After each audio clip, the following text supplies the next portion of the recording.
La puerta de mi despacho privado se abrió de golpe, sin el más mínimo toque.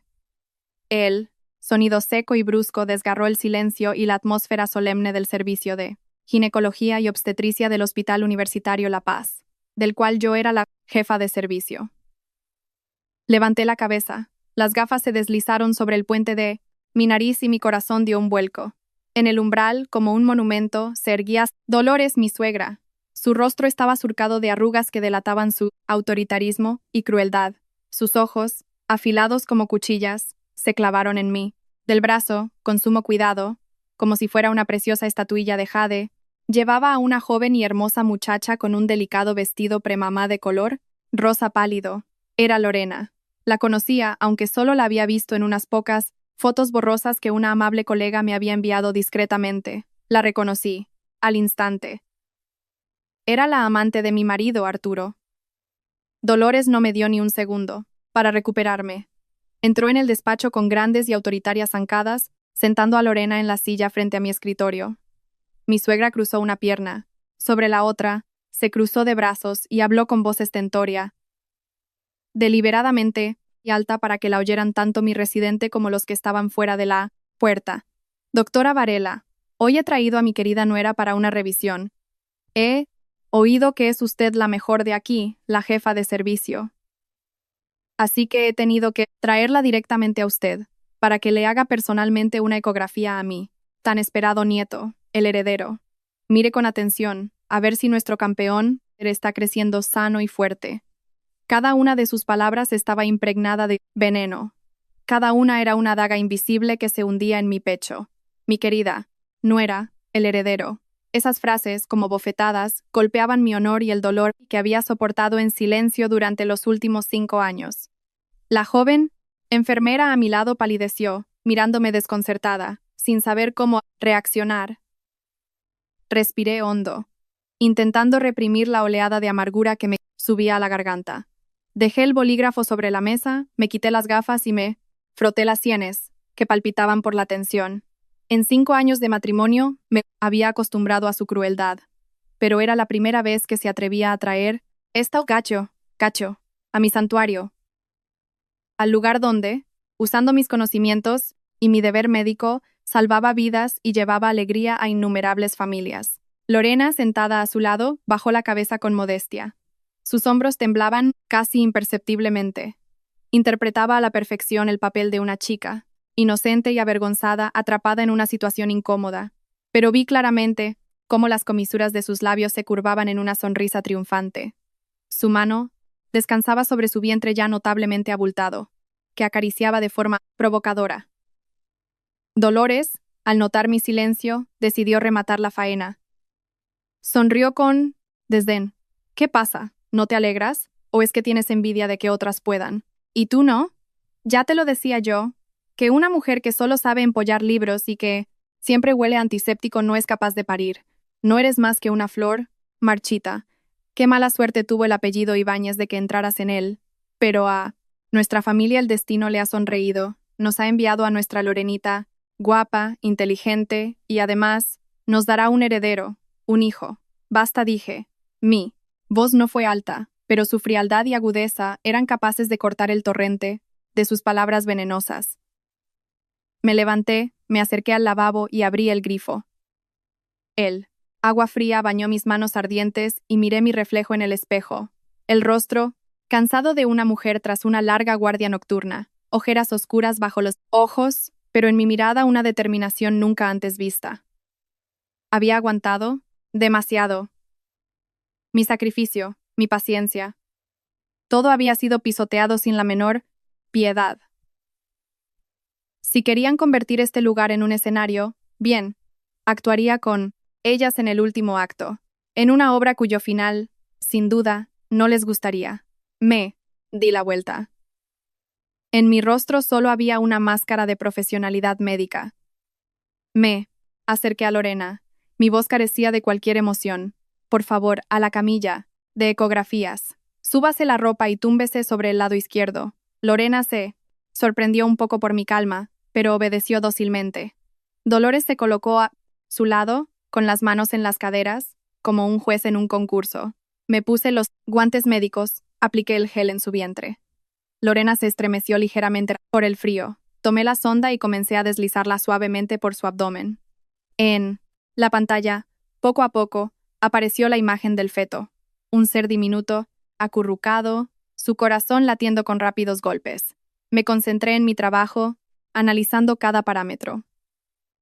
El latido cardíaco, el tamaño cráneo-caudal, la cantidad de líquido amniótico. Todo estaba en orden. Por mucho que despreciara a la madre como médico, debía admitir que el feto estaba completamente sano. Bueno, ¿qué es? ¿Un niño?, preguntó Dolores con impaciencia, acercando su rostro a la pantalla. La miré de reojo, luego volví al monitor y con voz neutra dije: el latido cardíaco es regular, 150 pulsaciones por minuto. Todos. Los parámetros de desarrollo son normales y corresponden a 16 semanas de gestación. El feto está absolutamente sano. Deliberadamente no respondí a la pregunta sobre el sexo. Al oír esto, Lorena suspiró aliviada. Una sonrisa de satisfacción floreció en sus labios. Dolores, por su parte, se echó a reír a carcajadas. Su risa resonó por el despacho. ¡Excelente! Simplemente excelente. Mi nieto. ¿Ves, Isabel? Esto es la felicidad de la familia Ibáñez. Mira bien. Mira lo que nunca tendrás en tu vida. Se giró hacia mi enfermera y declaró, jactanciosamente: ¿ves? Esta es mi nuera. Apenas se queda embarazada y ya es un niño. Cuando te cases, recuerda, lo más importante para una mujer es saber parir, de lo contrario, por muy inteligente que seas, solo eres una cosa inútil. La humillación había llegado a su punto álgido. En silencio y sin prisa, limpié el gel del vientre de Lorena y le indiqué con un gesto que se sentara. Todo estaba listo. Su espectáculo había llegado a su fin, y ahora era mi turno. Me acerqué lentamente al contenedor de residuos biosanitarios. Me quité los guantes, manchados, y los arrojé dentro con precisión. Me giré hacia las dos mujeres, que se regodeaban en su victoria. Miré directamente a los ojos a Dolores con una mirada profunda y gélida. Ella se estremeció ligeramente. La sonrisa en sus labios se desvaneció lentamente. La atmósfera en el despacho se volvió de repente pesada, sofocante. Esbocé una sonrisa apenas perceptible, sin rastro de calidez. Sí, el feto está completamente sano. Señora Ibáñez, la felicito a usted y a esta joven. Hice una pausa, permitiendo que el silencio se volviera aún más opresivo. Dolores y Lorena me miraban con recelo, como si presintiera la tormenta que se avecinaba. Y entonces, lentamente, marcando cada palabra, pronuncié la frase que sabía que era más afilada que cualquier bisturí. El feto está sano, pero, señora, ¿qué nieto va a cuidar usted? Su hijo, mi marido, Arturo, es estéril. Padece zoospermia desde hace 5 años. Tan pronto como terminé de hablar, el tiempo en el pequeño despacho pareció detenerse. La risa triunfante de Dolores se congeló en sus labios, convirtiéndose en una mueca de asombro y horror. Lorena, que un instante antes acariciaba su vientre con aire de suficiencia, se puso blanca como el papel. Sus ojos se abrieron de par en par y me miró fijamente como si yo fuera un monstruo salido del infierno. Incluso la joven enfermera, que estaba en un rincón, se quedó paralizada, dejando caer la carpeta que sostenía, la cual golpeó el suelo con un ruido seco, rompiendo el silencio sepulcral. Estéril, zoospermia. Esos términos médicos, fríos implacables, eran la verdad que yo había ocultado durante 5 largos años. Un secreto para cuya protección había sacrificado mi juventud y mi honor. Y ahora, yo misma lo sacaba a la luz sin piedad. Los dolorosos recuerdos del pasado me inundaron, proyectándose en mi mente como una película lenta y tortuosa. Recordaba aquel día en que Arturo y yo recibimos los resultados del chequeo médico prenupcial. Yo era entonces una joven médica residente, llena de entusiasmo, y él un chico enérgico de una familia acomodada con un futuro brillante. Estábamos locamente enamorados y juntos pintábamos cuadros idílicos del futuro. Me imaginaba una casa llena de risas infantiles, niños preciosos que hubieran heredado nuestros rasgos. Pero la hoja con los resultados de espermiograma destrozó cruelmente todos esos sueños. Zoospermia, ausencia de espermatozoides en el eyaculado. Ese diagnóstico cayó sobre mí como un mazazo. Yo, una ginecóloga que a diario daba esperanza a innumerables parejas con problemas de fertilidad, no podía alcanzar la más simple de las felicidades femeninas. Jamás olvidaría el rostro desolado de Arturo aquel día. Se acurrucó en un rincón. Sus anchos hombros temblaban. No lloraba, pero la desesperación en sus ojos era más aterradora que 1000 lágrimas. Me dijo que su orgullo masculino había muerto. Dijo que no me merecía. Quería cancelar la boda, devolverme la libertad para que pudiera encontrar mi felicidad completa. Al ver sufrir al hombre que amaba, sentí que mi corazón se encogía. El amor ciego me hizo tomar la decisión de la que me arrepentiría el resto de mi vida.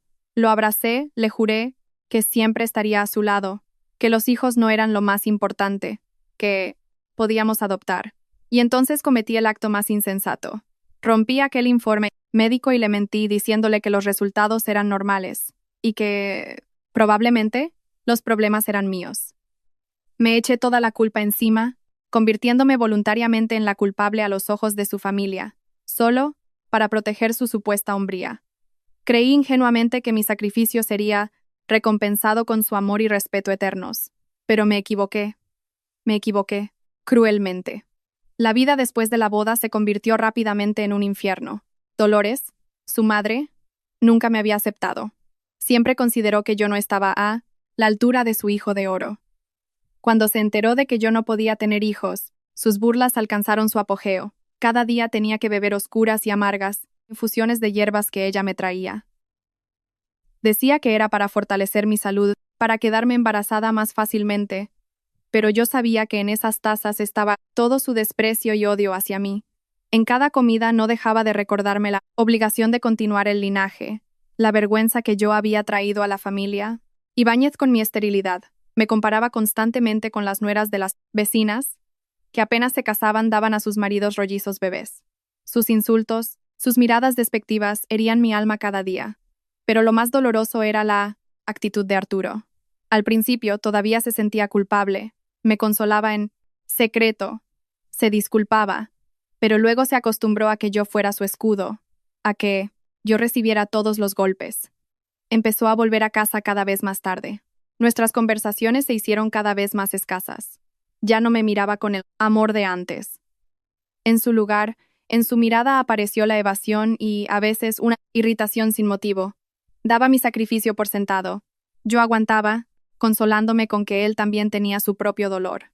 Me esforcé por trabajar aún más duro, conseguí el puesto de jefa de servicio.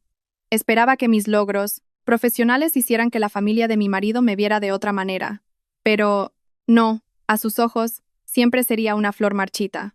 Recuerdo que una vez, después de una complicadísima operación de 10 horas, me desmayé de agotamiento en el hospital. Al despertar no vi a mi marido a mi lado, sino a mi madre. Me sostenía la mano con fuerza. Sus ojos estaban llenos de lágrimas. Me dijo que Arturo solo había hecho una breve llamada. Le dio la noticia y colgó, alegando una reunión urgente. Y mi suegra ni siquiera se molestó en llamar para preguntar por mi estado. A los vecinos les dijo que fingía estar enferma para eludir las tareas domésticas. Fue entonces cuando apareció una enorme grieta en mi alma. Empecé a preguntarme, ¿valía la pena mi sacrificio? ¿Era aquel el hombre por cuya protección lo había sacrificado todo? ¿Era aquel el hombre del que me había enamorado tantos años atrás? Y entonces la última gota colmó el vaso. Descubrí por casualidad mensajes explícitos entre él y Lorena en el teléfono que se había dejado en casa. Llevaban viéndose más de un año. Él sacaba dinero a escondidas de nuestra cuenta conjunta para comprarle bolsos de marca, pagarle viajes de lujo, la llamaba su querida mujercita, le prometía darle un estatus oficial. Pero lo más doloroso, le había contado su desgracia, que vivía con una esposa estéril y lo desesperadamente que soñaba con tener un hijo. Me había convertido en una tonta, una figura patética en su historia de amor. Aquella noche no lloré. Las lágrimas parecían haberse secado. Me senté, sola en la oscuridad, mirando la copia de aquel informe médico de Arturo que había guardado en el fondo de un armario todos esos años. Esa hoja de papel, amarillenta por el tiempo, era la prueba de mi estupidez y ceguera. Había sacrificado mi dignidad, mi felicidad, para proteger a un mentiroso y un traidor.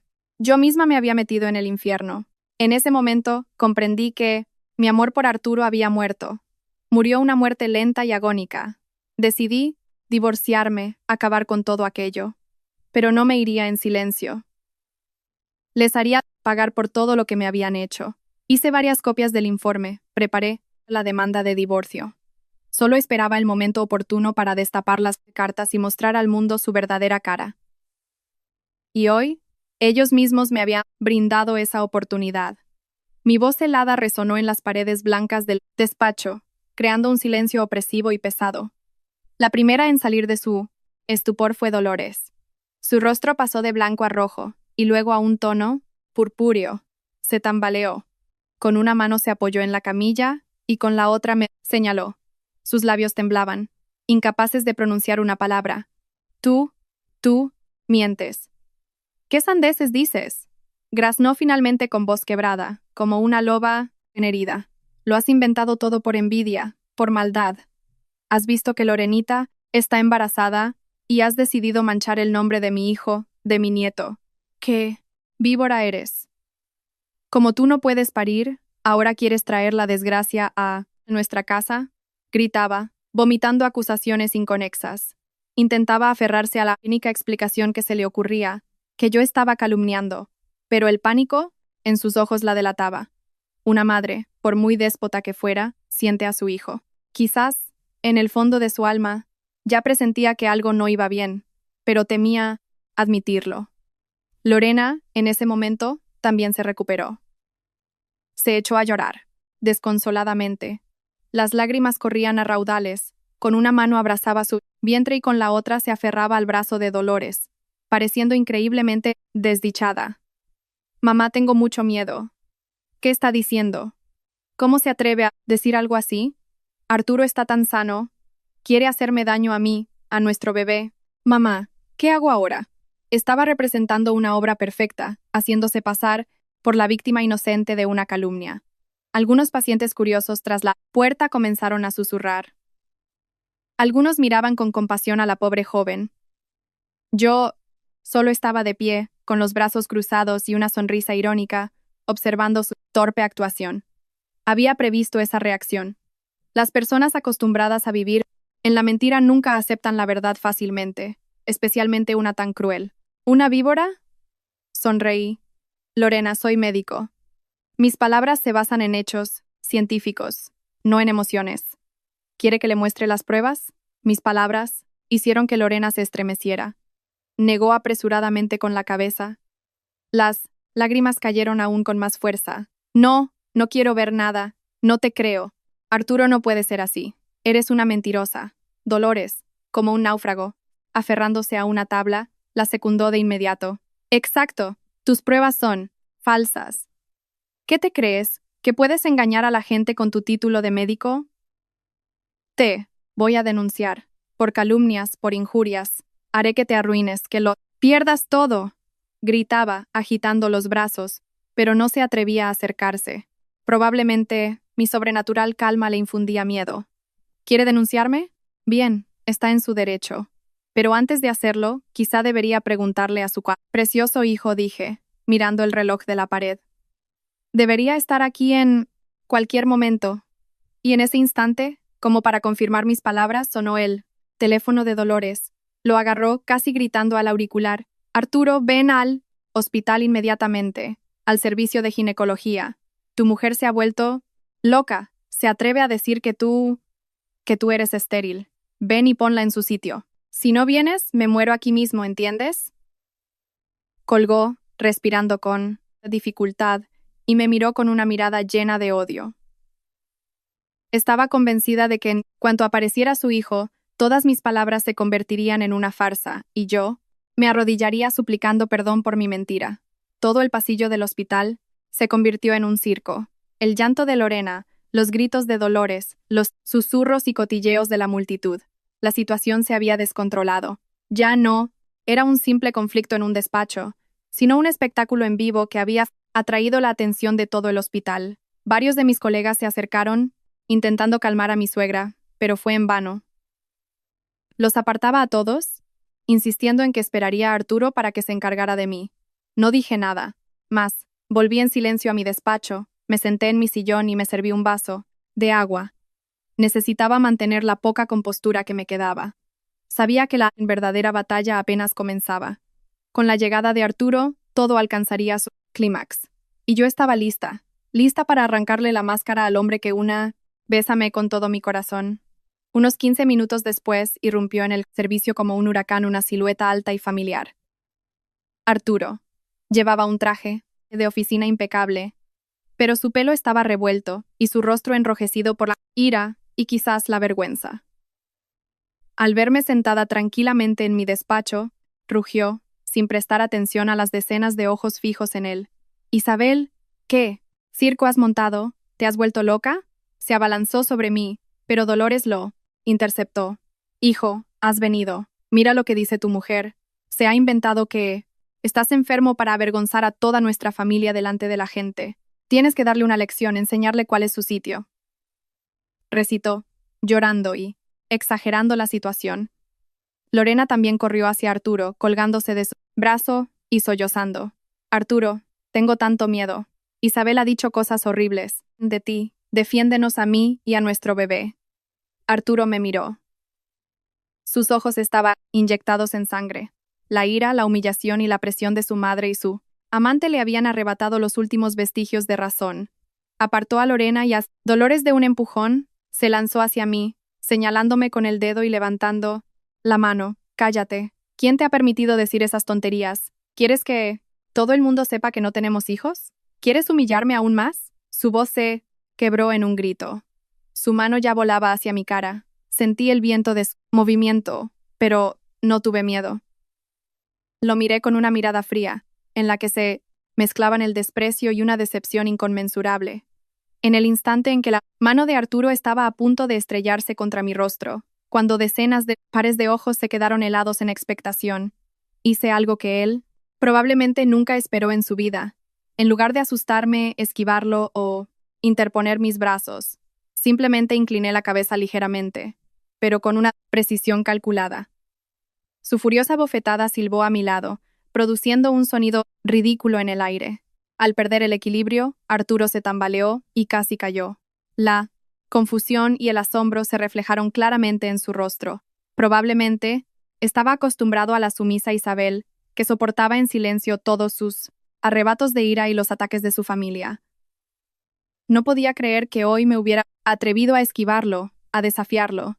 Aprovechando su desconcierto, pasé a la acción. No grité, no entré en una discusión. Simplemente saqué en silencio del cajón de mi escritorio la carpeta con los documentos que había preparado de antemano. Era una copia compulsada de aquel mismo informe médico de hacía 5 años. Sin decir una palabra, salí del despacho al centro del pasillo, donde todos mis colegas, enfermeras y pacientes podían verme. Luego, ante los ojos atónitos de Arturo, Dolores y Lorena, arrojé esa carpeta al suelo, justo a sus pies. Las hojas blancas volaron y se posaron sobre el frío suelo de baldosas.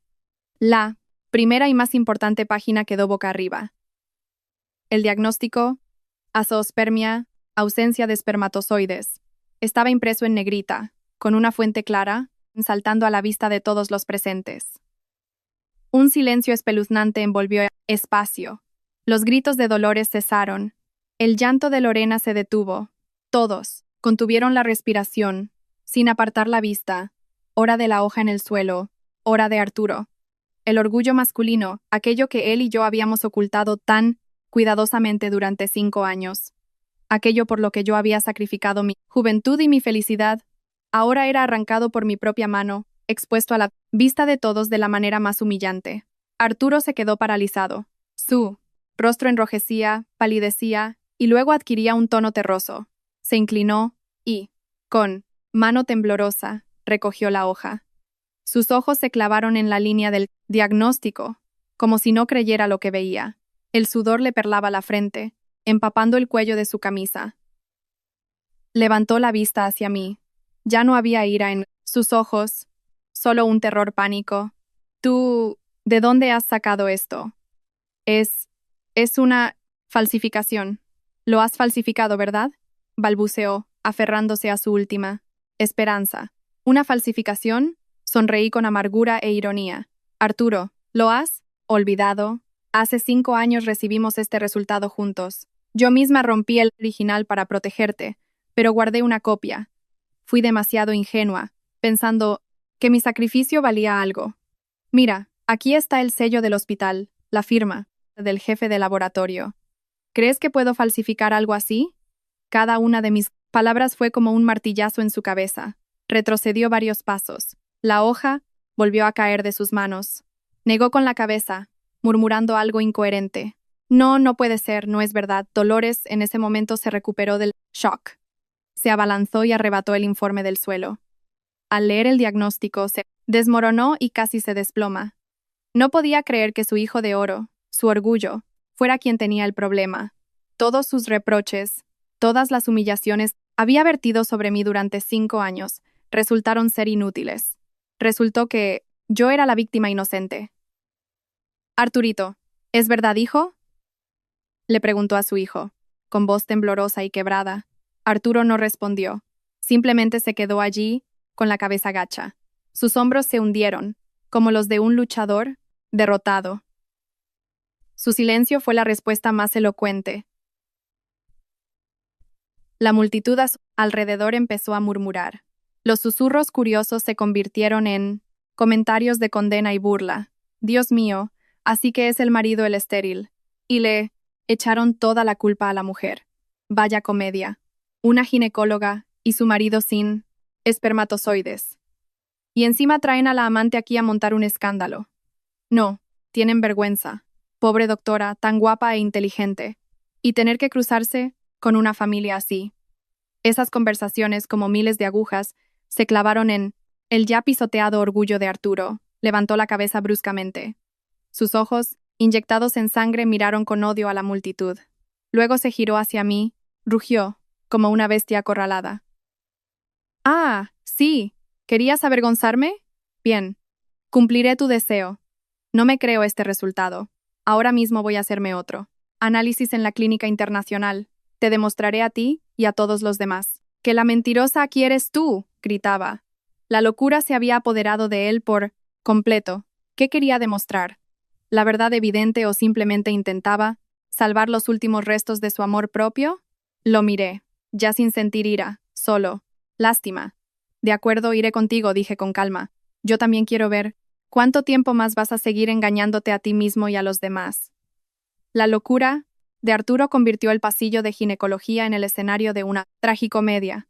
Desesperado y con el amor propio destrozado, insistió en un afitrosado repetición inmediata de la prueba en la cercana clínica Ruber Internacional. Ansiaba un veredicto diferente, un resultado que pudiera dar la vuelta a la situación, demostrar mi calumnia y restaurar su imagen de hombre perfecto. Dolores, recuperada del primer shock, se unió rápidamente a su hijo como un náufrago aferrándose a una tabla. Esperaba que todo fuera solo un error, un plan malvado mío. Correcto. Hay que volver a comprobarlo. Seguro que este hospital está compinchado con esa arpía para hacerle daño a mi hijo. Iremos a un sitio más serio, donde no se pueda sobornar a nadie, vociferaba, intentando recuperar los restos de su dignidad. Lorena guardaba silencio.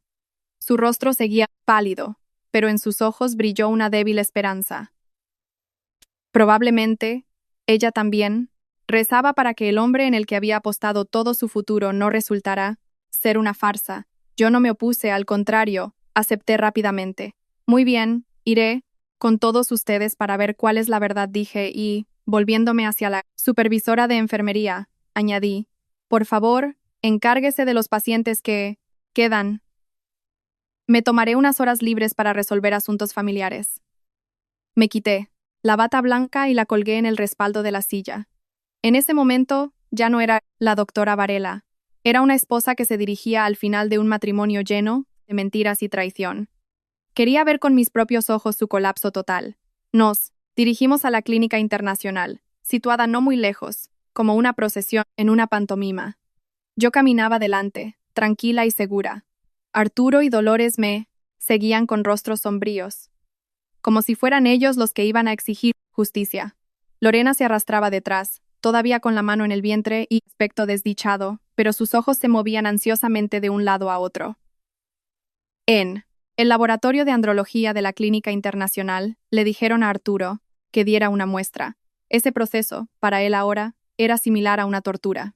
Salió del cubículo con el rostro gris. La espalda de su camisa estaba empapada, en sudor. Esperamos los resultados en los bancos del pasillo. Fueron las 2 horas más largas de sus vidas, pero las 2 horas más ligeras de los últimos 5 años de la mía. Dolores no paraba quieta, caminaba de un lado a otro, murmurando oraciones. Lorena se mordía las uñas, lanzándome miradas inquisitivas, de vez en cuando. Y Arturo estaba sentado inmóvil, con la vista fija en un punto del suelo. De él emanaba una sensación de desesperación total. Sabía que, en el fondo, él era consciente de cuál sería el resultado. Simplemente intentaba retrasar el momento en que la cruel verdad se abatiera de nuevo sobre él. Finalmente, un técnico de laboratorio salió con un sobresellado en la mano. Llamó por el nombre, Arturo Ibáñez. Los tres se sobresaltaron. Arturo se levantó. Sus piernas parecían de plomo. Tomó el sobre con mano temblorosa, pero no tuvo fuerzas para abrirlo. Dolores no pudo soportarlo más. Le arrebató sobre a su hijo y lo rasgó bruscamente. Sacó el formulario con los resultados. Sus ojos envejecidos leían con tensión cada línea. Yo no necesitaba mirar. Ya sabía lo que estaba escrito. Pero quería disfrutar de ese momento al máximo. Al terminar de leer, Dolores se quedó petrificada. La hoja se le cayó de las manos, su rostro se volvió ceniciento, sin una gota de sangre. Se tambaleó y se desplomó en el banco, abriendo la boca, pero incapaz de emitir un sonido. Lorena recogió apresuradamente la hoja, la recorrió con la mirada y también se derrumbó. No, no puede ser, susurró. Su mirada se quedó vacía. Arturo se inclinó y recogió su sentencia de muerte. Esta vez no era una copia, ni un recuerdo de hacía 5 años. Era un resultado fresco y preciso del laboratorio, más moderno y era inalterable. Espermiograma, azoospermia, ausencia de espermatozoides en el eyaculado. Concentración, 0. Un grito salvaje y enloquecido de Arturo rompió el silencio del hospital. Arrugó la hoja, la tiró al suelo, se agarró la cabeza y se acuclilló, hundiendo la cara en las rodillas. Sus hombros se sacudían. Esta vez, lloraba. Eran lágrimas de humillación, de derrumbe y de tardío arrepentimiento. Había perdido. Había perdido de forma aplastante. No solo había perdido ante mí, sino ante sí mismo. Se dio cuenta de, la verdad, que era más dolorosa que su infertilidad. Se dio cuenta de que, por estupidez, estaba criando al hijo de otro hombre. Amaba y mantenía a una mujer, se enorgullecía de su sangre y, al final, resultó ser el hazmerreír en su obra de teatro. Por una embustera, por un orgullo fantasmal, había rechazado y traicionado a la esposa que lo había sacrificado todo por él. Ese dolor era, quizás, más fuerte que el propio diagnóstico. Yo me quedé de pie, observando en silencio su caída. En mi alma no había regocijo, solo un extraño vacío. Parecía que todas las cuentas estaban saldadas. Este hombre, por muy culpable que fuera, estaba pagando ahora un precio demasiado alto.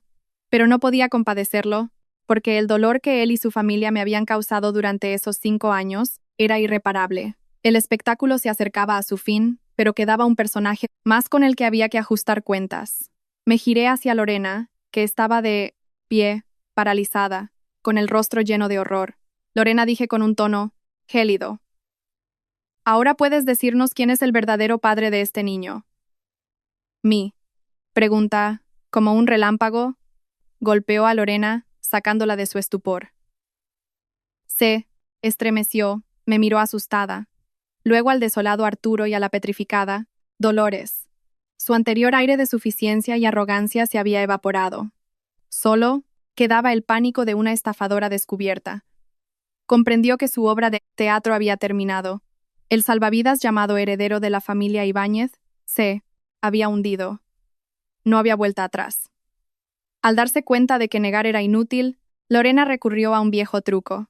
Las lágrimas volvieron a brotar de sus ojos. Su hermoso rostro se volvió indeciblemente lastimero. Yo no lo sé, de verdad, que no sé cómo ha pasado, balbuceó con voz temblorosa y quebrada. Yo solo quiero a Arturo, lo juro. Quizás deseaba tanto un hijo suyo que una vez Estando borracha no pude contenerme. Perdónenme, lo siento mucho. Intentaba inventar una historia ridícula sobre un error de borracha, esperando mitigar su culpa, despertar al menos una pizca de lástima en Arturo. Pero ya nadie creía en sus lágrimas de cocodrilo. Arturo levantó la cabeza. Sus ojos inyectados en sangre se clavaron en ella. En su mirada ya no había adoración, solo odio, repugnancia. Había sido engañado de la manera más cruel, expuesto como un tonto al ridículo de todo el mundo. Cállate, graznó. ¿Crees que todavía me creo tus mentiras? Me has engañado a mí, has engañado a toda mi familia. Habla. ¿Quién? Es. Viendo que la situación no le favorecía, Lorena cambió de táctica. Dejó de suplicarle a Arturo y se giró hacia mí, intentando apelar a la moral. Isabel, sé que es usted una buena persona. Es médico. Comprende el sufrimiento de las mujeres. Por favor, ayúdeme. Se lo ruego, el niño no tiene la culpa de nada. No. Montemos un escándalo. Me iré en silencio. Nunca más molestaré a su familia. Intentaba usar mi compasión profesional como un arma, esperando que me apiadara. Pero se equivocaba. Yo ya no era la ingenua Isabel de hacía 5 años. ¿Ayudarla a usted? Sonreí. ¿Y quién me ayudó a mí durante todos estos años, mientras soportaba la humillación de su familia? ¿Dónde estaba usted? Cuando mi marido gastaba a escondidas mi dinero para mantenerla, ¿pensó usted en mí? Y ahora me pide ayuda. ¿No le parece ridículo? Mis palabras hicieron callar a Lorena. Comprendió que no podría doblegarme. Presa del pánico, empezó a buscar una vía de escape. Yo necesito ir al baño, dijo, agarrándose el vientre y haciendo una mueca de dolor. Dicho esto, se dio la vuelta e intentó huir. Pero subestimó mi previsión. Al entrar en este hospital, ya había previsto todos los escenarios posibles. Había llamado discretamente al jefe de seguridad, un hombre al que una vez ayudé, y le había pedido que vigilara la situación. En cuanto Lorena dio unos pasos, 2 altos guardias de seguridad le bloquearon el paso. Disculpe, pero la doctora Varela nos ha pedido que la retengamos hasta que termine la conversación. Al ver que el camino estaba cortado, Lorena comprendió que no había escapatoria y se derrumbó por completo. Cayó al suelo frío, se aferró a las piernas de Dolores y rompió a llorar a gritos. Esta vez no era una actuación, sino puro miedo. Mamá, mamita, perdóneme. Perdóneme esta vez. Soy culpable. Lo siento mucho. Hice todo esto porque quiero mucho a Arturo. Tenía miedo de perderlo. Veía cómo soñaba con tener un hijo, y por eso me decidí por esperma de donante, para retenerlo, para darles un nieto. Todo lo hice por esta familia. Esa descarada y absurda mentira fue la gota que colmó el vaso. Dolores, que estaba sentada en un estado de shock, al oír esto, pareció despertar. El impacto de la infertilidad de su hijo, mezclado con la humillación del engaño de una cualquiera, se transformó en una furia incontenible. ¿Qué? ¿Qué has dicho? ¿Esperma de donante? ¿Te atreviste a traer un bastardo a nuestra casa para engañarnos? Ah, tú, buscona, chilló. Sus ojos se inyectaron en sangre. Olvidó los modales, el dolor, y se abalanzó sobre Lorena como una leona enfurecida. La agarró del pelo tirando con fuerza. La arañó y la golpeó la cara. Te voy a matar. Mataré a una fulana como tú. Te atreviste a engañar a mi hijo. A engañarme a mí con mi nieto. Te voy a destrozar. Una terrible escena de pelea se desató en pleno vestíbulo de la clínica internacional. Lorena, que no esperaba el ataque, solo podía cubrirse la cabeza con las manos y gritar de dolor. ¡Ay, ayuda! Esta loca me está pegando. Los guardias de seguridad se apresuraron a separar a las 2 mujeres enloquecidas. Todo el vestíbulo se convirtió en un mercado. Los curiosos las rodearon, sacando sus teléfonos para grabar y hacer fotos. La familia Ibáñez, que siempre se había enorgullecido de su estatus y nobleza, ahora era el hazmerreír de toda ciudad. Yo me quedé a un lado, observando en silencio. No intervine. Dejé que ellos mismos resolvieran el caos que habían creado. Ese era el precio que debían pagar por su estupidez, su codicia y su crueldad. La ira de Dolores, sus golpes, no solo iban dirigidos a Lorena, sino también a su propia ceguera. La horrible escena de la pelea fue finalmente detenida por los guardias de seguridad. Se llevaron a Dolores a un lado, despeinada, y con la ropa arrugada. Todavía seguía gritando maldiciones. Lorena estaba sentada en el suelo, con la cara hinchada y el pelo enredado. Lloraba en silencio. Ambas parecían igualmente patéticas. Este vergonzoso y caótico espectáculo fue grabado por decenas de teléfonos. Sabía que en unas pocas horas esos videos se propagarían por las redes sociales. La reputación, lo que Dolores y su familia valoraban más que la vida, ahora había sido pisoteada por sus propias manos. Después del arrebato de ira, mi suegra pareció quedarse sin fuerzas. Se desplomó en una silla, respirando con dificultad, y miró al vacío. Lo había comprendido todo. El nieto que tanto había esperado y mimado, su esperanza de reconocimiento social, resultó ser el hijo de otro, el fruto de un engaño. Su hijo, su orgullo, era estéril, y la nuera Alá, que había humillado y atormentado durante 5 años, resultó ser la única que se había sacrificado para proteger a su podrida familia.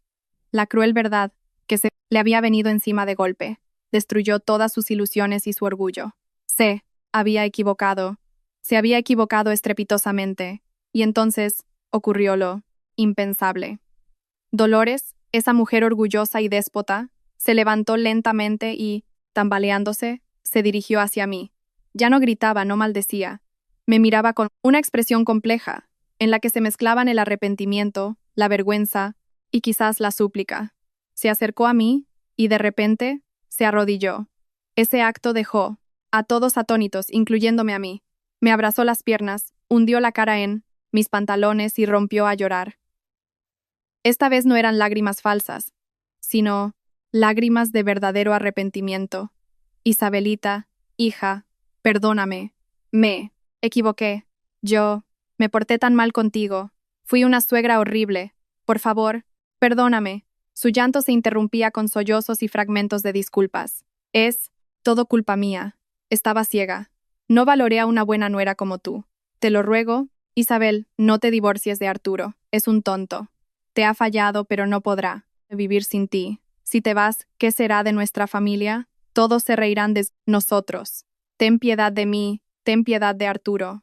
Salva las apariencias de nuestra familia, hija. Me quedé inmóvil, mirando a la mujer arrodillada a mis pies. Sus lágrimas, sus disculpas. Todo llegaba demasiado tarde. La reputación. Incluso en ese momento lo que más le preocupaba era la reputación, la imagen de su familia. No pedía perdón por el dolor que me había causado. Pedía perdón porque temía ser descubierta, temía las burlas de la gente. Si hoy no hubiera destapado la verdad, si la infertilidad de Arturo no se hubiera demostrado, ¿habría reconocido alguna vez su error? Por supuesto que no. Habría seguido atormentándome, me habría echado de casa para traer a su querida nuera con el heredero.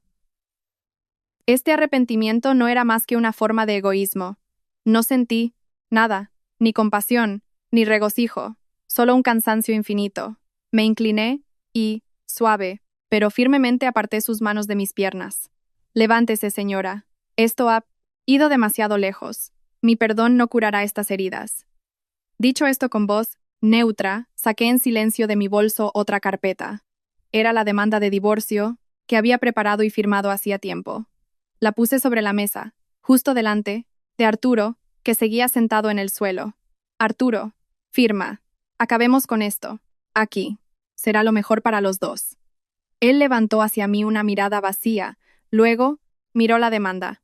Sin decir nada, cogió un bolígrafo y, con mano temblorosa, estampó su firma. En ese instante, nuestro matrimonio de 5 años terminó oficialmente. Al ver esto, Dolores soltó un grito de desesperación y perdió el conocimiento. El caos volvió al vestíbulo. La gente corrió a ayudarla, a llamar a los médicos. Lorena, aprovechando la confusión, desapareció discretamente. Solo quedamos Arturo y yo. Él estaba sentado en medio de las ruinas de su vida, apretando en su mano el acuerdo de divorcio. Me di la vuelta y me marché, sin mirar atrás ni una sola vez. Sabía que era el final, pero para mí también era el principio de una nueva vida, sin lágrimas ni sacrificios inútiles. Al salir del hospital, no fui a casa. Ese lugar ahora era para mí solo una cáscara vacía, llena de recuerdos dolorosos. Me dirigí directamente al bufete de abogados de mi hermano mayor, Héctor. Héctor era 5 años mayor que yo, un abogado de renombre en los círculos legales, agudo, sensato y el único que siempre me había querido y defendido incondicionalmente. Al verme con los ojos enrojecidos y el rostro agotado, no hizo preguntas innecesarias, solo me preparó en silencio una taza de té caliente. Sabía que se lo contaría todo, cuando estuviera lista. Me senté, di un sorbo, sintiendo cómo el calor se extendía por mi cuerpo. Me había contenido durante demasiado tiempo. Ahora, frente a la única persona de mi familia en la que confiaba, toda mi entereza se derrumbó. Rompí a llorar y le conté todo. El secreto de la enfermedad de Arturo, mi estúpido sacrificio, el humillante espectáculo en el hospital y el desenlace de hoy. Héctor escuchaba en silencio. Sus cejas se fruncían cada vez más. En su rostro se dibujaba claramente la ira. Cuando terminé, golpeó la mesa con el puño, con tal fuerza que la taza saltó. Toda esa familia es una panda de desgraciados. Te lo dije desde el principio, que no se podía confiar en ese Arturo, que su familia era demasiado complicada. No me hiciste caso, me reprochó. Pero en su voz había más dolor que rabia. ¿Por qué has aguantado? ¿Todos estos 5 años? ¿Por qué no me lo contaste antes? Creí que podía manejarlo sola. Lo siento, sollocé. Estaba demasiado enamorada, demasiado ciega. Pensé que mi sacrificio tenía sentido. ¿Sentido? Sonrió amargamente. Héctor, tu sacrificio te convirtió en una tonta y a él en un cobarde. Nada más. Pero bueno, lo hecho está. No es momento de reproches. Lo importante es lo que vamos a hacer ahora. Volvió instantáneamente a su papel de abogado. El divorcio es lo correcto, pero un simple divorcio no es suficiente. Te han hecho demasiado daño, tanto moral como material. No podemos permitir que se salgan con la suya tan fácilmente. Lo miré sorprendida. ¿A qué te refieres? La demanda está firmada. Una firma a mano todavía no tiene validez legal. Hay que ir a juicio, ¿entiendes? Explicó Héctor. Y no voy a permitir que te vayas con las manos vacías. Sospecho que este Arturo ha estado sacando bastante dinero de vuestros fondos comunes últimamente para mantener a esa chica. Tenemos que investigarlo. Y esa Lorena, no me creo que sea simplemente una ovejita, descarriada e inocente. Sus acciones fueron organizadas, deliberadas. Esto sequeribaradas parece mucho a una estafa planificada. Al escuchar el análisis de mi hermano, fue como si se me abrieran los ojos. Efectivamente, estaba tan absorta en mí, dolor, que había olvidado el lado práctico del asunto. Yo trabajaba mucho. Mis ingresos siempre habían sido considerablemente más altos que los de Arturo. La mayor parte de nuestro patrimonio, el piso de lujo, el coche, los ahorros, lo había ganado yo. Si simplemente me divorciaba, ¿no estaría siendo demasiado misericordiosa con un traidor? Entonces, ¿qué hacemos ahora?, pregunté, confiando plenamente en su plan. Lo primero, dijo Héctor con determinación, es investigar a fondo a esa tal Lorena. Necesito saberlo todo sobre ella. Su pasado, sus contactos, su situación financiera. Tengo el presentimiento de que el bebé que lleva en su vientre no es simplemente de esperma de donante. Es muy probable que el niño tenga otro padre, y Arturo solo fue un peón en su juego. Tengo algo de información, dije. Arturo se jactaba de que trabajaba en una gran agencia de medios y que su familia era adinerada. Todo eso es mentira para impresionarte, sonrió Héctor. Déjamelo a mí. Tengo un equipo de excelentes detectives privados. En un par de días tendremos toda la información necesaria. Y tu tarea ahora es ir a casa y reunir todos los documentos de la propiedad, las libretas de ahorro, los extractos bancarios. Debemos controlar las finanzas, no darles la oportunidad de sacar nada más. Haciendo caso a mi hermano, volví a la casa que una vez consideré mi hogar. Arturo no estaba allí. La casa estaba fría y vacía. Entré en el dormitorio, abrí la caja fuerte, cuya combinación solo conocíamos nosotros dos. Mi corazón se encogió. Las 2 libretas de ahorro, con un total de casi 30.000 euros, mis ahorros de muchos años, habían desaparecido. Solo quedaban los documentos del piso y algunas joyas. Héctor tenía razón. Había sacado todo el dinero a escondidas para su amante. La ira y el dolor me invadieron de nuevo. Qué tonta había sido al confiar en él. Recogí los documentos restantes, los metí en mi bolso y me fui, sin sentir el más mínimo remordimiento. Unos días después, Héctor me llamó. Su voz era muy seria. Isabel, tengo los resultados de la investigación sobre Lorena. La verdad es, peor de lo que podíamos imaginar. Mientras escuchaba su relato, me quedé helada. Lorena no trabajaba en ninguna agencia de medios. Era una chica sencilla de provincias que había venido a Madrid sin un trabajo estable. La familia adinerada también era una invención. Sus padres, en el pueblo, eran simples agricultores que vivían muy modestamente. La propia Lorena tenía un pasado oscuro, ya había sido detenida por estafas menores. Y lo más terrible, no solo salía con Arturo.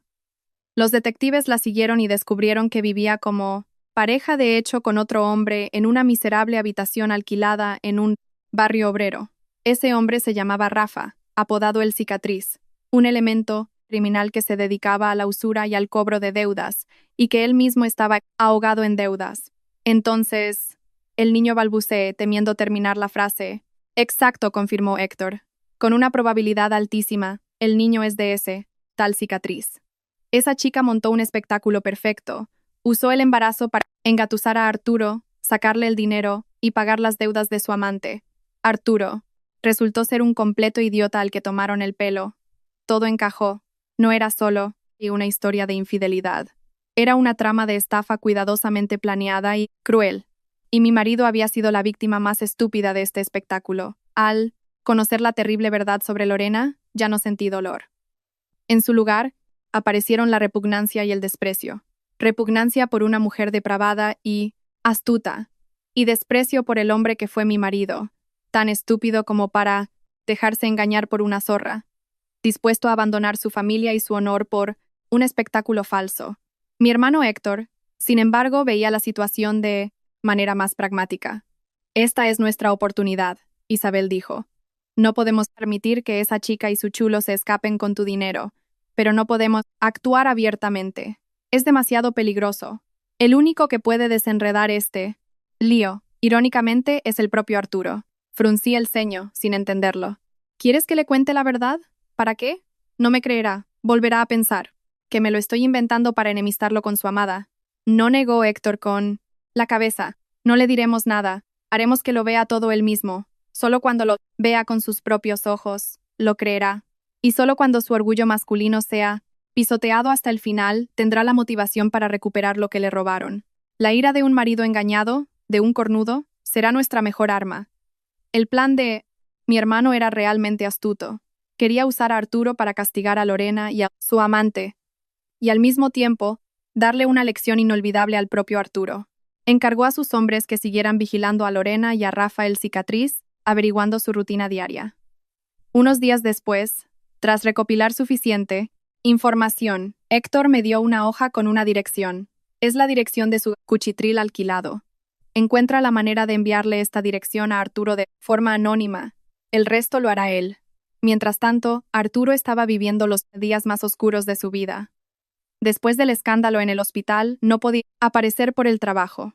Se encerró en casa y se dio a la bebida. Dolores, al volver del hospital, también estaba completamente destrozada. Se pasaba los días llorando y maldiciendo su suerte. Toda su familia se sumió en una atmósfera de pesimismo y desesperación. Probablemente, en su estupor alcohólico, Arturo todavía pensaba en Lorena.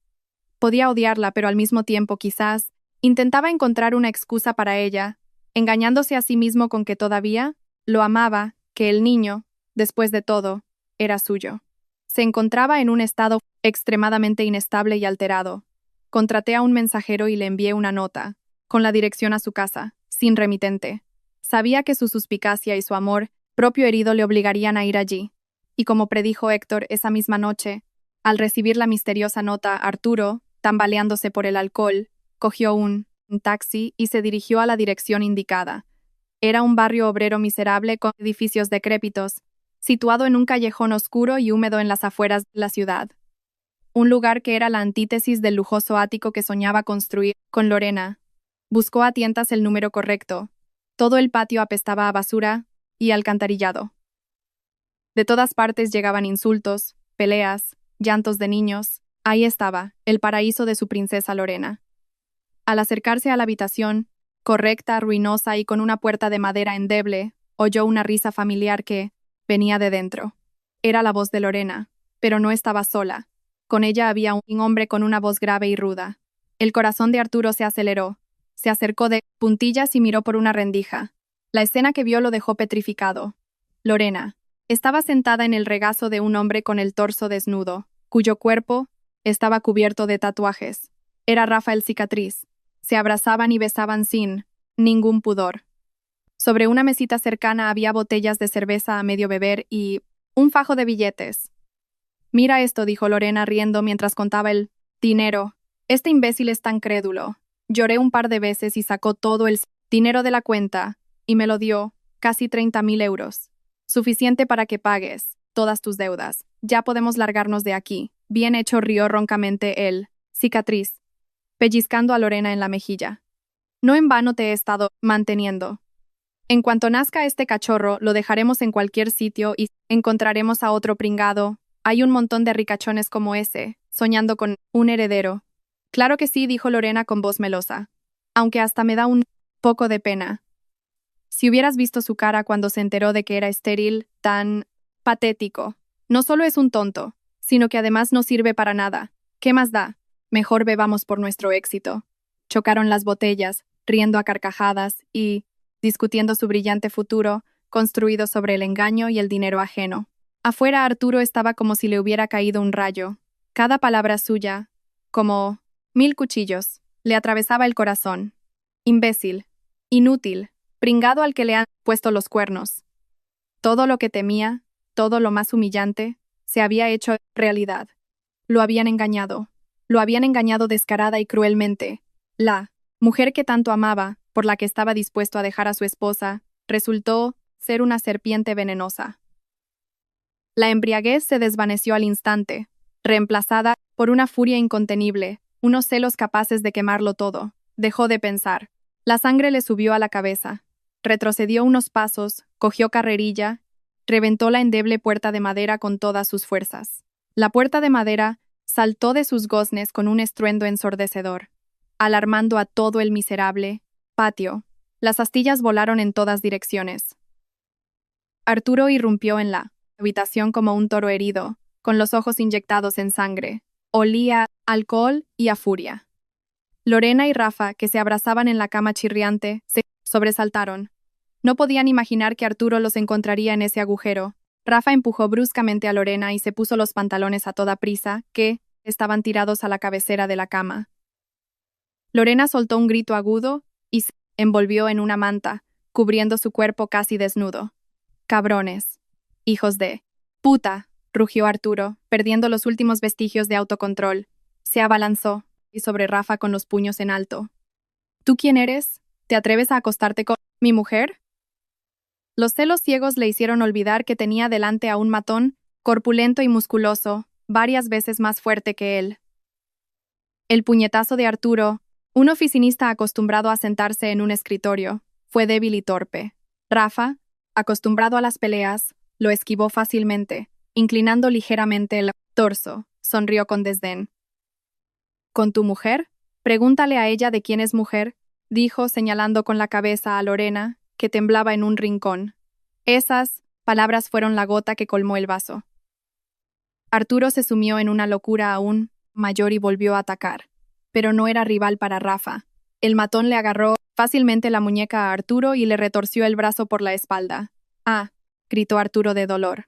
Rafa le dio un fuerte rodillazo en el estómago. Arturo se dobló por la mitad. Su rostro palideció, pero Rafa no se detuvo ahí. Le propinó un puñetazo devastador en la cara a Arturo. Se oyó un sonido sordo y seco.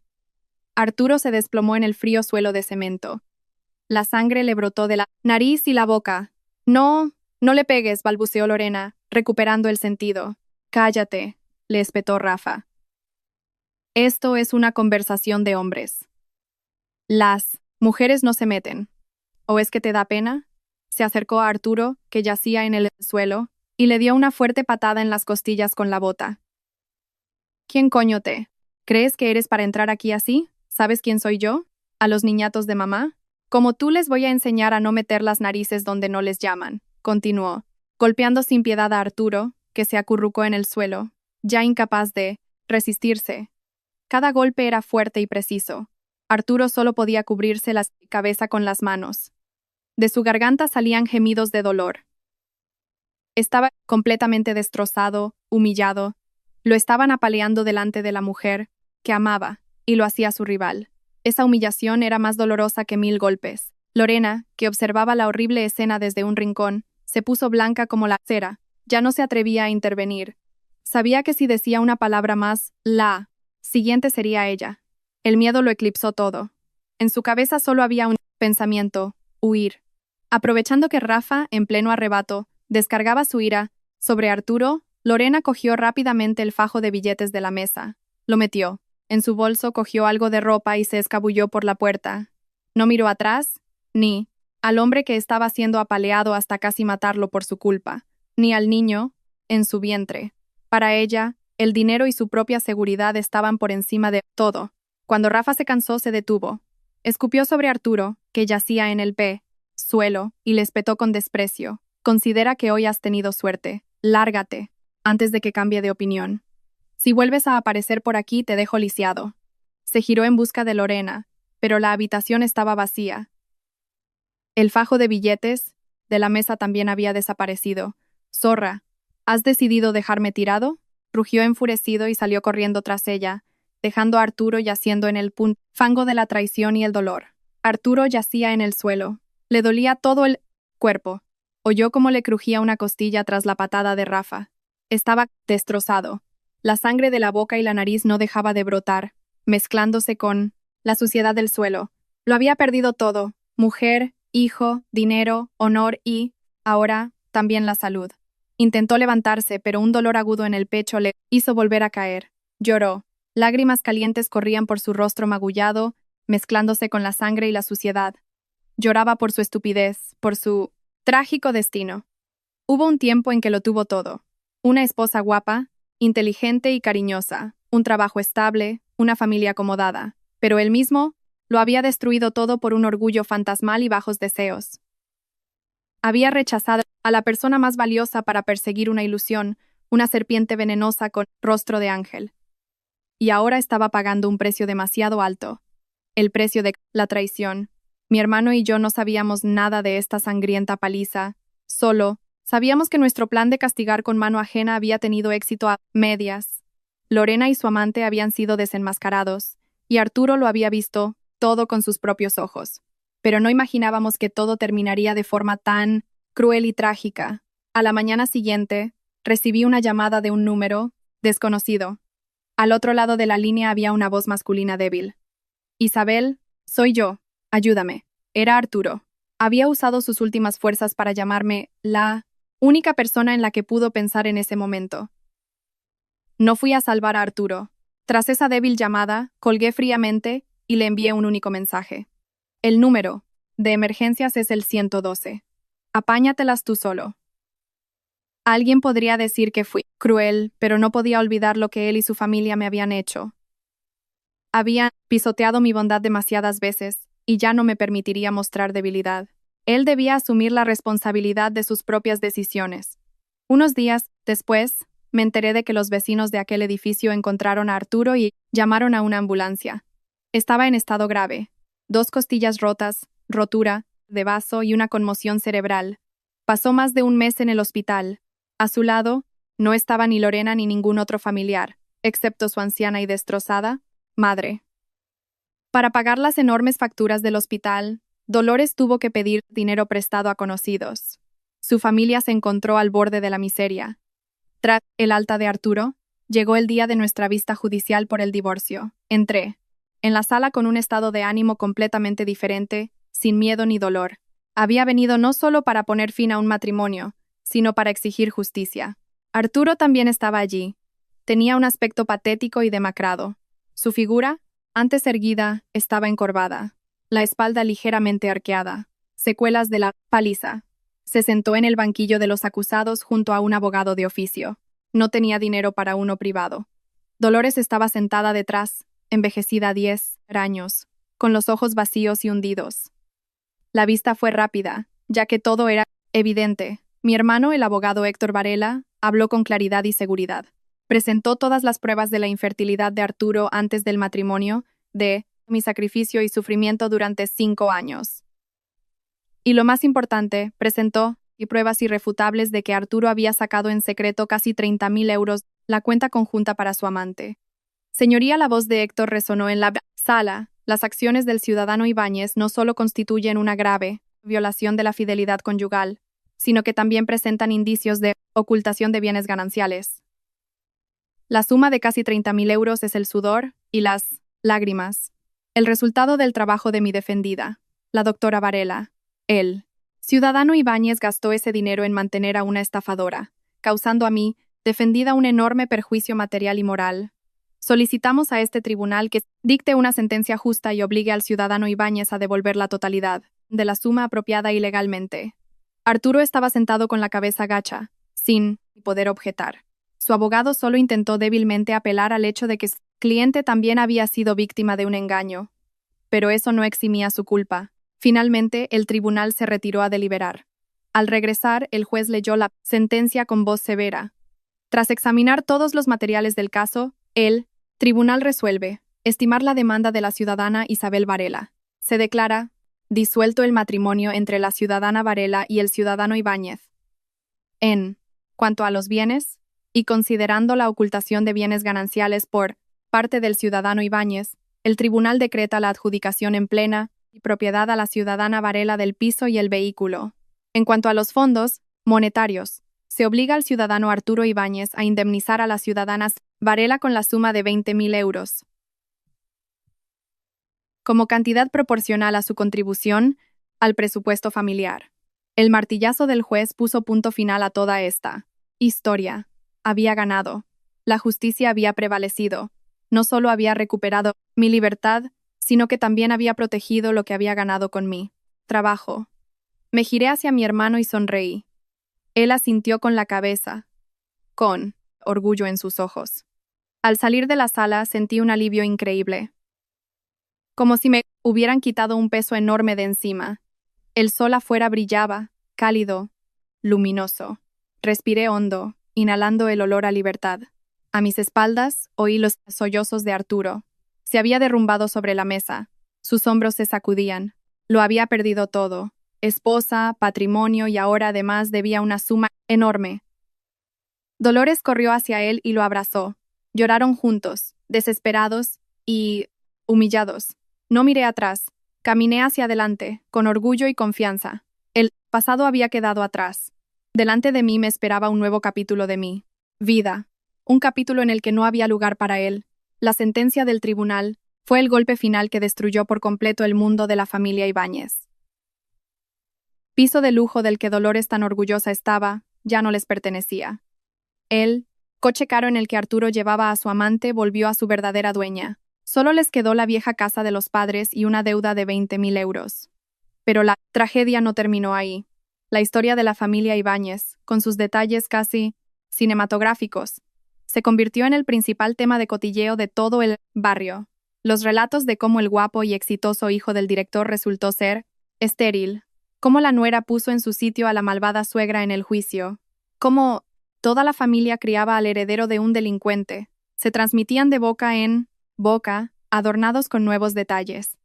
Dolores, que había vivido toda su vida por la reputación, ahora no se atrevía a salir de casa. Cada salida a la calle iba acompañada de miradas curiosas y susurros a sus espaldas. Mira, esa es la Ibáñez, la que tiene el hijo que no puede tener niños. Parece tan importante y estaba cuidando al nieto de otro. Ahí la tienes, el karma. Dicen que su exnuera es una médico excelente, y ella la atormentó tanto, pues se lo ha buscado. Esas palabras, aunque dichas en susurros, herían su orgullo cada día. No soportó la humillación. El resentimiento, la ira y el shock del juicio acabaron por minar su ya frágil salud. Una mañana la encontraron inconsciente a las puertas de su casa. En el hospital le diagnosticaron un derrame cerebral. La enfermedad le paralizó la mitad del cuerpo. Su habla se volvió ininteligible. Quedó postrada en cama, completamente dependiente de los demás. Dolores, la mujer que una vez gobernó y humilló con sus palabras, ahora no podía articular 2 frases seguidas. La ironía del destino. Ahora Arturo tuvo que cargar solo con todo el peso. Cuidaba de su madre paralizada y pensaba de dónde sacar el dinero para pagar la deuda. No podía volver a su antiguo trabajo, no tenía cara. En otros sitios no lo contrataban. La cicatriz en la cara y la espalda encorvada, tras la paliza ahuyentaban a los empleadores.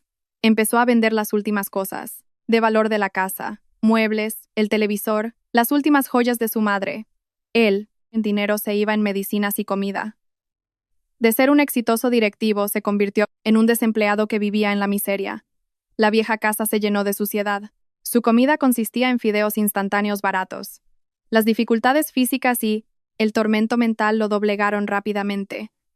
A menudo se sentaba solo en la oscuridad mirando a su madre inmóvil y se preguntaba por qué su vida había acabado así.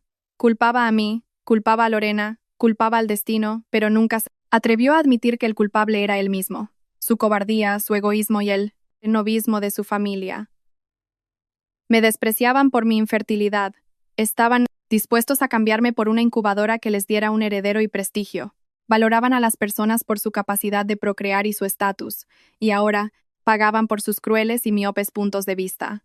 El ansiado nieto resultó ser un engaño, el orgullo de la familia un hombre estéril, y la nuera despreciada la única que podría haberlos salvado, pero ellos mismos la apartaron. Fue el karma, instantáneo por su crueldad y egoísmo. Una tarde lluviosa, cuando terminaba mi turno, se me acercó una enfermera. Doctora Varela, la buscan. Dice que es su ex marido. Mi corazón dio un vuelco. Arturo, ¿para qué había venido? Quise negarme, pero algo me hizo cambiar de opinión. Salí a la calle. Bajo la lluvia torrencial, en la entrada del hospital, estaba Arturo. Llevaba ropa vieja y sucia. Su rostro estaba demacrado, cubierto de barba. La cicatriz en su cara era aún más notable. No se parecía en nada al pulcro directivo que había sido antes. Al verme, corrió hacia mí, sin importarle la lluvia. No se atrevía a mirarme a los ojos. Isabel empezó, tartamudeando. «Mamá, está muy mal. Los médicos dicen que necesita una medicina nueva y cara. Solo eso puede ayudarla. Pero ya no, tenemos dinero. Lo he vendido todo. Yo, te lo pido». Levantó hacia mí sus ojos, llenos de desesperación y súplica, y luego hizo lo impensable. Se arrodilló en el frío charco. «Isabel, sé que no tengo derecho a pedirte nada. Mi madre y yo fuimos muy crueles contigo, pero te lo ruego, por todo lo que hubo entre nosotros, salva a mi madre. Se está muriendo. Seré tu esclavo. Te pagaré la deuda toda mi vida. Solo sálvala». Lloraba. Sus lágrimas se mezclaban con la lluvia. Miré al hombre arrodillado y por un instante sentí lástima. Al fin y al cabo, su madre era una persona enferma, y salvar vidas era mi deber. Pero al momento, recordé los 5 años de infierno. Las infusiones amargas, los insultos, la escena con la amante en mi despacho. Recordé sus palabras, estéril, cosa inútil. La lástima se desvaneció.